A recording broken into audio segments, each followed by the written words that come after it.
News today current affairs. जमीन की बढ़ती कीमतें, लैंड ग्रैब और कार्बन संबंधी योजना भूमि असमानता को बढ़ा रही हैं। दोस्तों चलिए बताते हैं पूरी बात। देखिए, international panel of experts John sustainable food system IPES food ने लैंड स्कीज शीर्षक से एक रिपोर्ट जारी की। इस रिपोर्ट में वैश्विक स्तर पर कृषि भूमि के समक्ष अब तक के सबसे अधिक दबावों यानी लैंड स्कीज के बारे में बताया गया है। रिपोर्ट के अनुसार कृषि भूमि पर इस तरह के दबाव तेजी से बढ़ रहे हैं और साथ ही विकराल भी होते जा रहे हैं। भारत में लैंड स्कीज से जुड़े कुछ तथ्य। भूमि क्षरण मरुस्थलीकरण 70% से अधिक कृषि योग्य भूमि के सामने भूमि क्षरण की समस्या मौजूद है।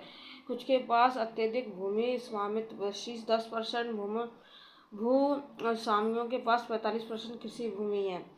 कृषि भूमि का विखंडन 2015-16 के डाटा के अनुसार भारत में कृषि जोत का औसत आकार 1.08 हेक्टेयर है। दोस्तों,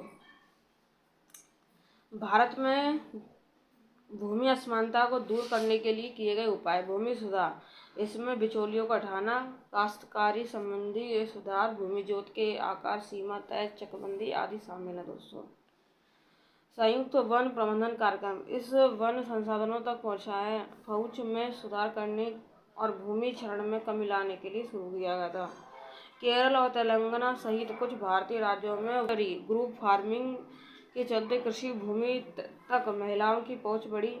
इससे महिलाओं को आजीविका का स्रोत मिला और वे आर्थिक रूप से मजबूत भी हुई। आगे की रहा हमको उम्मीद है। भूमि अधिकार को क्लाइमेट गवर्नेंस के केंद्र में रखकर ग्रीन ग्रैबिंग को रोकने के लिए एकीकृत भूमि पर्यावरण और खाद्य प्रणाली व्यवस्था को लागू किया जाना चाहिए।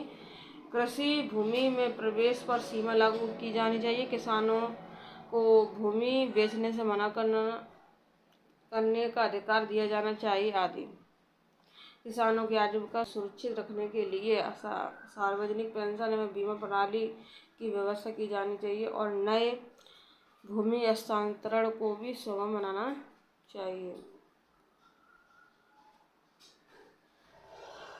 भूमि असमानता के लिए जिम्मेदार कारक, पहले जलवायु और पारिस्थितिक क्षरण,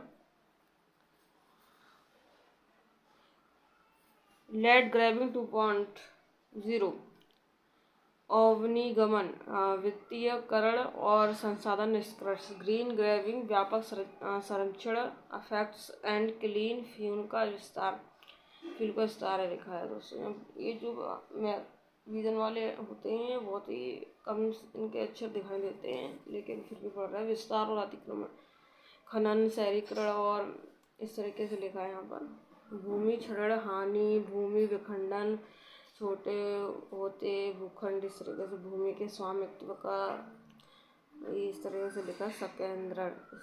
और यहाँ पर लिखिए छोटी जोत के धारकों, स्थानीय समुदाय और हाशिए के समूह के लिए होती भूमि उपलब्धता, खाद्य सुरक्षा, शहरी गरीबी और आजीविका की हानि, इस तरीके से लिखा। और ये इम्पीरियल और मेन दोनों के लिए इम्पोर्टेंट है। दोस्तों,